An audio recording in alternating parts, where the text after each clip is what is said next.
네, 반갑습니다. 3월 7일 금요일 아침 시황입니다. 자, 시장이 또 변동성을 보이네요. 자, 다우지수 마이너스 0.9%, 나스닥은 2.6%나 하락했습니다. 테슬라 영향이 좀 큰 것 같아요. S&P 500은 마이너스 1.78% 하락을 했습니다. 전체적으로 다 하락세를 보였기 때문에 이쯤 되면은 시장이 이제 본격적인 하락기로 접어드는 것이 아니냐, 이렇게 얘기가 나올 정도입니다.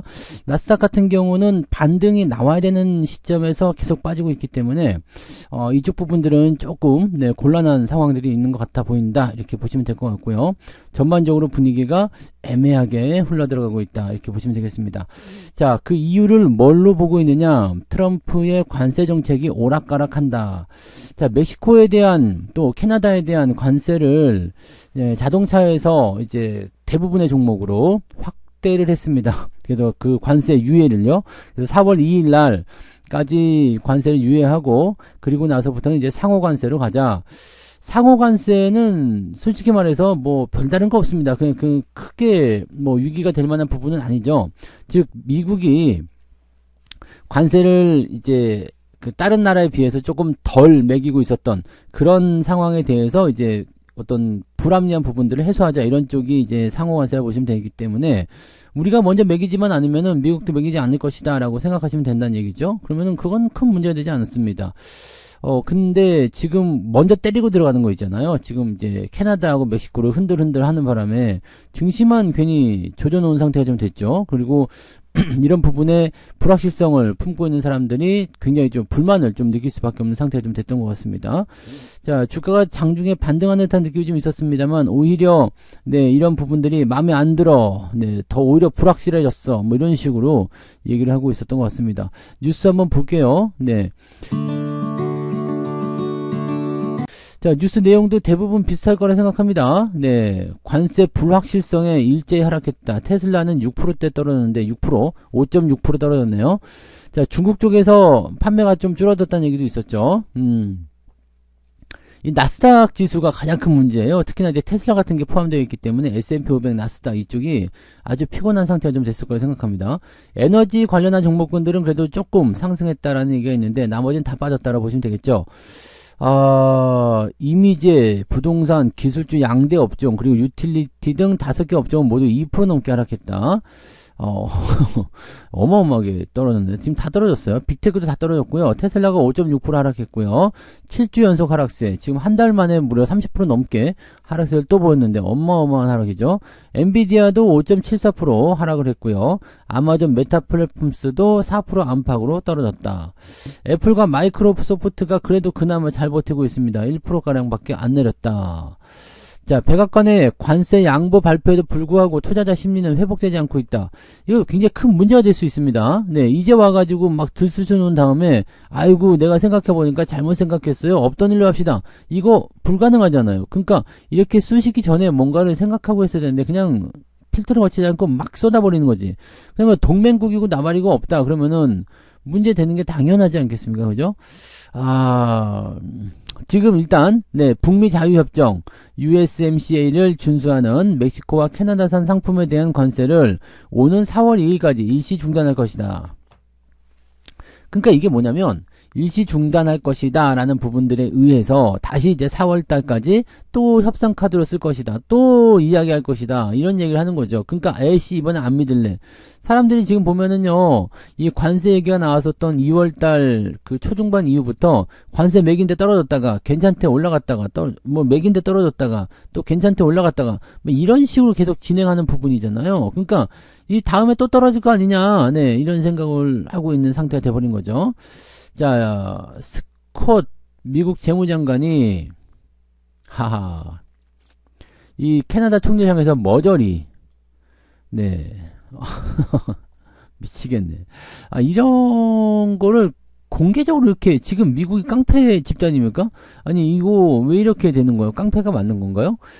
아니 이거는 지금 너무 어디서 지금 이런 애들을 데려다가 쓰는 건지 모르겠는데 너무 예의가 없죠. 다른 나라를 뭔가 전혀 이제 저런 거 생각하지 않는 거예요. 그러니까 다 자기 밑으로 보면서 하대하는 듯한 그런 느낌이죠. 아니 다른 나라 총리를 향해서, 그것도 동맹국인데 가면 머저리라는 표현을 할 수가 있는 건가? 그 다음에 뭐 주지사, 뭐 이런 얘기. 트럼프는 주지사라고 그랬죠. 야, 캐나다 참고 있는 거 보면은 대단한 거예요. 네. 물론 이제 여러 가지 부분들 생각하긴 해야 되겠습니다만은, 야, 진짜 이거는 너무한다 싶을 정도네요. 네. 나쁜 자식들이네요. 그죠? 자, 아무튼 그런 부분들이고요. 전기차 관련주들이 일제히 급락하는 모습이 좀 있었다는 거. 네. 테슬라는 중국에서 판매 부진을 만회하기 위해 가격 할인을 단행했다. 자, 이게 나쁜 상황입니다. 왜냐면 장사가 안 돼서 물건값을 낮췄어요. 그러면 사람들이 일단은 싸니까 잠깐 맛을 보겠죠?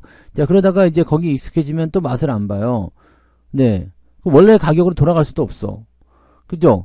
왜냐면 싼 가격에 익숙해졌다. 그러면 내가 비싸게 한번 해야 되겠다. 그러면 사람들이 참여를 더 안 하겠죠? 그럼 어떻게 되겠어요? 그러면 장사 더 안 되겠죠. 그러면 결국에는 가격을 더 내려야 돼. 더 내리고 더 내리고 어디까지 내릴 수 있을까요? 글쎄. 계속해서 내릴 수는 없는 거기 때문에 이런 부분들이 나오게 되면은 이거 위험한데? 라는 생각이 들 수밖에 없겠죠. 그래서 이렇게 판매 가격을 낮추는 형태의 대응은 그다지 좋지 않다.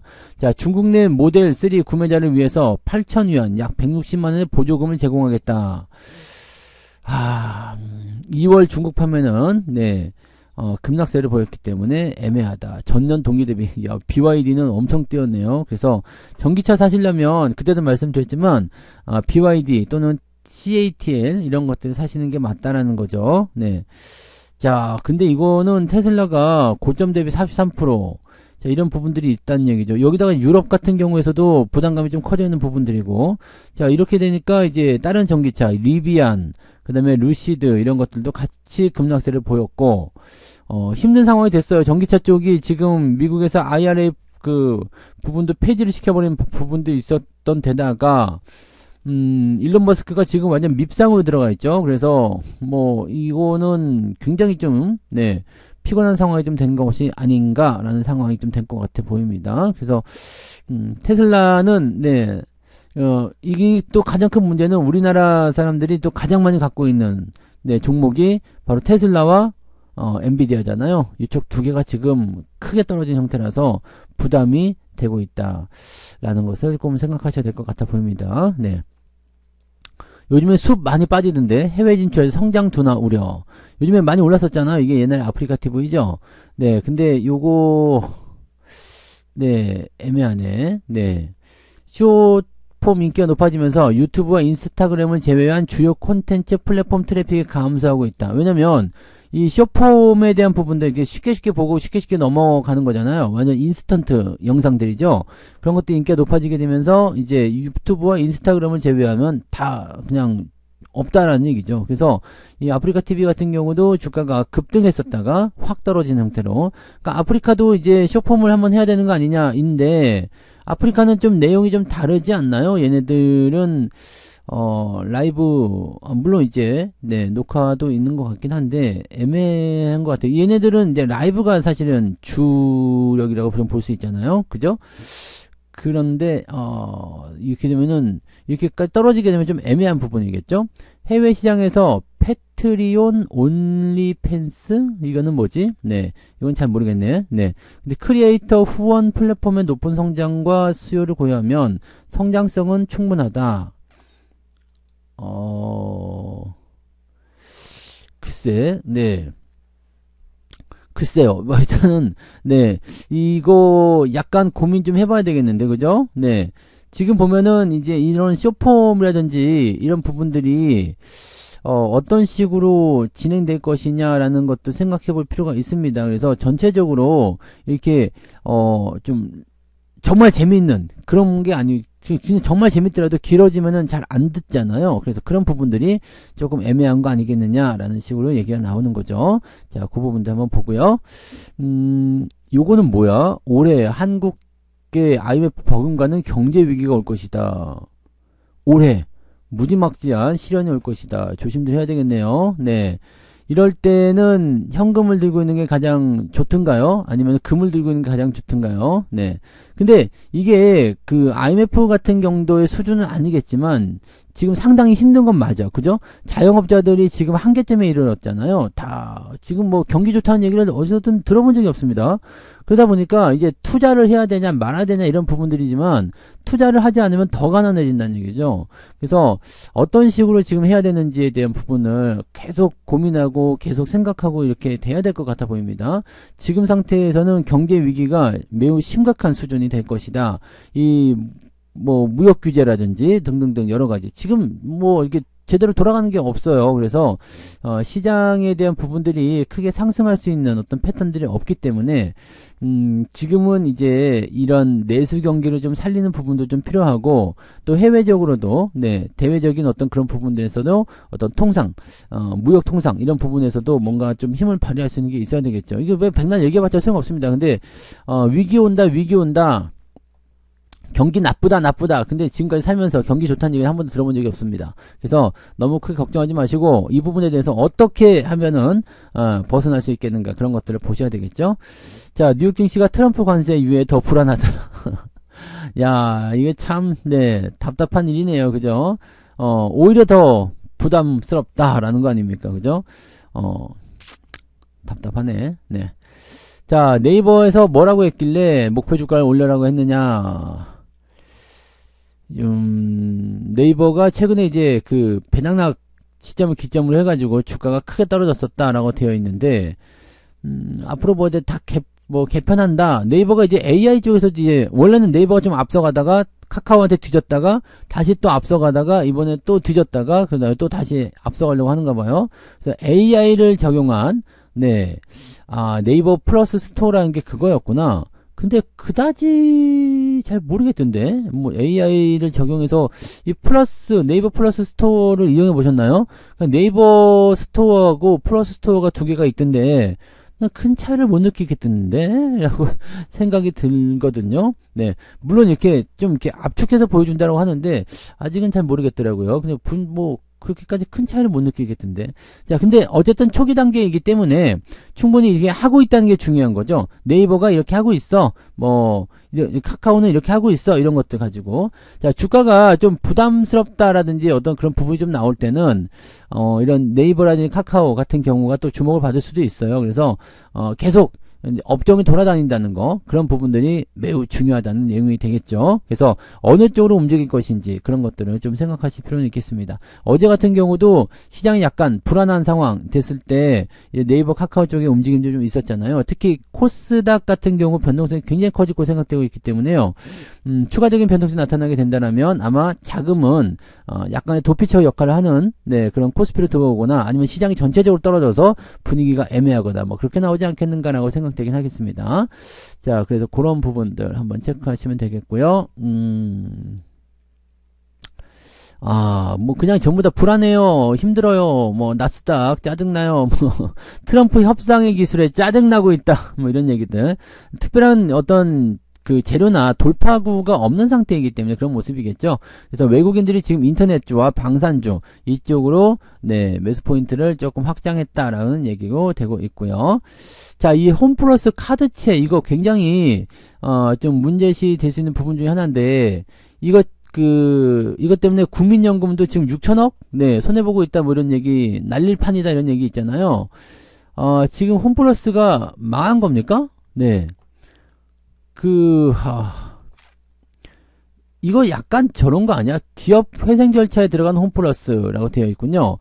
법정 관리 신청했다. 그래서 파산 직전이네. 이게 홈플러스 요즘에 하긴 대형마트들도 장사가 잘 안 되죠. 온라인 마트로들 많이 빠져서 그나마 이마트가 조금 잘하는 모습이긴 한데 만약에 홈플러스가 망한다 그러면 이마트가 몰릴 수밖에 없는 상태가 좀 되긴 되겠다. 그죠? 자, 근데 우리 동네 홈플러스는 잘 되던데 아직은 네, 잘 몰랐네요. 근데 어쨌든 네, 홈플러스에 대한 부분들이 이런 모습이 있어서 뭐 상품권 이런 거 다 안 되고 뭐 그렇게 나온다는 얘기죠. 요게 지금 문제가 굉장히 많이 생겨서 요쪽에서부터 나타나는 부분들 이게 홈플러스가 연결된 문제가 아니라 다른 쪽으로 연결을 좀 시키는 것 같더라고요. 신용등급 기업의 어떤 신용등급이 굉장히 좀 중요하잖아요. 그러니까 지금 여기 MBK 그래서 요즘에 좀 많이 먹던데 네. 자, 아무튼 그런 거 좀 이제 보시면 돼요. 요거죠. 4월에 큰 위기가 나올 수도 있다. 큰 일이 터질 수도 있다. 건설, 화학, 배터리를 콕 집었어요. 이게 무슨 얘기냐? 채권 발행에 대한 부분들이 신용등급이 떨어지게 되면 채권에 대한 어떤 자금이 잘 안 돈다는 거죠. 그래서 이런 내용들이 나오게 되고, 은행권에서는 배터리 업종에 대해서 대출을 자제하는 그런 모습이 나타났다. 그래서 자금이 안 도는 겁니다. 기업이 돈이 필요하면은 유상증자를 하거나 아니면은, 채권을 발행해가지고 돈을 조달해야 되는데, 이거 안 한다는 얘기죠. 왜냐면 신용등급이 떨어지니까, 야, 돈 뛸 줄 모르는데 내가 너한테 돈을 뭘로 믿고 하냐. 채권은 쉽게 얘기하면은 나 이거 증서 써줄 테니까 돈 좀 주셔 이렇게 하는 거거든요. 그래서 뭐 채권만으로는 안 되니까 전환사채나 교환사채 뭐 이런 옵션을 갖다 붙이기도 하죠. 자, 근데 뭐 지금 그런 거를 따질 게 아니죠. 지금 얘네들은 그냥 뭐 네, 이 신용도가 떨어지게 되면 일단 사람들이 안 사요. 안 사고 돈을 줄 리가 없죠. 그래서 현금 창출 능력이 떨어지는 상황들, 이쪽 부분이 추가적으로 조정된다 라고 되어 있습니다. 이 그림으로도 잘 나와 있던데요. 뭐 에코프로비엠 뭐 이런 것들 보시면 전부 다 이제 그 신용등급이 다 떨어진다는 얘기거든요. 그래서 지금 상태는 여기 건설업 같은 경우도 굉장히 좀 문제가 있죠. 네. 보시면 부채 비율이 굉장히 높다라는 거. 네. 이런 부분들. 그 다음에 금융 쪽이나 중소기업들 같은 경우도 이제, 좀 부담스럽다. 근데 이게 왜 갑자기 얘기를 하느냐. 자, 지금 홈플러스 쪽에 이야기가 나오다 보니까, 야, 그러면은 다른 기업들은 문제되는 거 없어? 라고 했을 때 이런 얘기가 나오는 거거든요. 그래서 한번 살펴봤더니, 실제로 보니까, 부채 비율이 높은 그런 회사들 굉장히 많더라. 건설주들도, 네, 부채 비율 많은 거 많더라. 건설사들은 원래부터 부채가 많거든요. 근데 이런 상태에서, 부채가 많으면 일단 금융비용이 많이 들잖아요. 그런데다가 추가 대출 이런 거 만들기가 어렵잖아요. 그러니까 이런 상태에서는 어떻게 해야 되느냐. 채권을 또 발행해가지고 돈 좀 빌려주세요. 내가 공사해가지고 돈 나오면 갚을게요. 뭐 이런 식으로 얘기를 해야 되는 거거든요. 은행에다 빌리든 아니면 채권 발행해서 투자자를 모으든 이렇게 가야 되는데, 이게 신용등급이 떨어지게 되면은 답답해집니다. 자, 신용등급이 떨어지면 어떻게 되느냐. 돈을 모으려면 이자율을 더 올려줘야 돼요. 이자율을 더 올려주지 않거나 아니면은 뭐 옵션 갖다 붙여줘야 됩니다. 네. 상장 기업들은 옵션 갖다 붙이겠죠. 신주 인수권부 사채나 이런 식으로 옵션 갖다 붙여가지고, 네, 니네들이 채권을 이렇게 하지만 주식으로 할 수도 있고 어쩌고저쩌고 뭐 그런 식으로 나올 수도 있는 거예요. 그러니까 이 부분들에 대한 것들을 여러분들이 참고하셔야 된다는 얘기죠. 그래서 물론 회사의 신용도까지 우리가 굳이 봐야 될 필요까지는 없다고 생각되긴 합니다만, 대부분 이제 부채 비율을 보시면 됩니다. 부채 비율. 기본적 분석에서 여러분들이 부채 비율을 보게 되시면, 부채 비율이 상당히 높거나, 최근에 이제, 수익성이 좀 떨어져 있는 기업들, 이런 기업들은 조심해야 됩니다. 자, 지금 3월달까지 감사보고서, 지금 감사보고서 얘기는 많이 안 나오는 것 같은데, 네, 4월달인가요? 3월달로 알고 있었는데, 4월달인가? 3월달로 알고 있는데, 아무튼 감사보고서 제출 기간에서 감사보고서 제출하는 기업들이 늘어나야 돼요. 근데 여기서 분명히 감사보고서 지연이라든지 등등의 얘기를 나올 수 있거든. 그러면은 이런 모습들이나 또는 신용등급 하락이라든지 이런 것들이 다 반영될 수가 있습니다. 그래서 크게 한번 흔들어낼 수 있다. 이게 4월인가 보구나. 그래서 4월달에 지금 보면은 이 신용평가 이런 거 나오는 거죠. 사업보고서 발표, 그 다음에 신용평가의 정기 평가 결과, 새롭게 다시 하는 거예요. 새로운 신용등급 이런 거 나온다. 그래서 이거를 이제 고비로 보고 있다. 그러니까 지금 여러분들이 그냥 조심해야 되는 것은 부채 비율이 많은 기업들, 네, 그 다음에 적자가 나오는 기업들, 이런 것들은 조심해야 된다. 이 정도만 생각하시면 되겠죠. 네. 자, 뭐 이 정도인 것 같아요. 그냥 트럼프 때문에 흔들흔들 한다, 뭐 내용이 안 좋다, 뭐 좋은 얘기가 하나도 없네요. 근데 오늘은 주말이니까요, 아침에 때리고 시작하면 오히려 괜찮을 수도 있습니다. 미국 증시가 좀 떨어졌다고 하더라도 주말이다. 그래서 때리고 시작하면 뭐야 올라가자 이런 식으로 진행될 수도 있습니다. 네, 그래서 너무 걱정하지 마시고, 자, 주말인데 뭐 지금 보면은 PMI 지표라든지 또는 저런 거 있죠. 실업률 이런 거 발표가 될 텐데 크게 나쁘지 않거든요. 그래서 네, 지표상에서는 지금 시장을 압박할 만한 요인은 없을 것 같고, 트럼프 관세에 대한 부분은 일단 서명했으니까 끝났죠. 다시 뭐 뒤집어 엎거나 그러진 않을 겁니다. 그래서 이제 잠잠해지는 그런 상황으로 좀 가지 않을까 생각되긴 합니다. 아직 시간 많이 남았잖아요. 그죠? 3월달 아직 이번 주 지나도 3주나 더 넘게 남았습니다. 그래서 일단은 좀 지켜보고요. 오늘 주말이니까 아침에 떨어지게 되면 일단 지켜보고 반등 나오는 포인트를 확인하고 체크하시면 되겠습니다. 오케이. 그렇게 마무리하도록 하죠. 자, 저는 장중시장 때 다시 오도록 하겠습니다. 오늘 파이팅 하시고요. 좋은 결과 만드시기 바랍니다. 고맙습니다.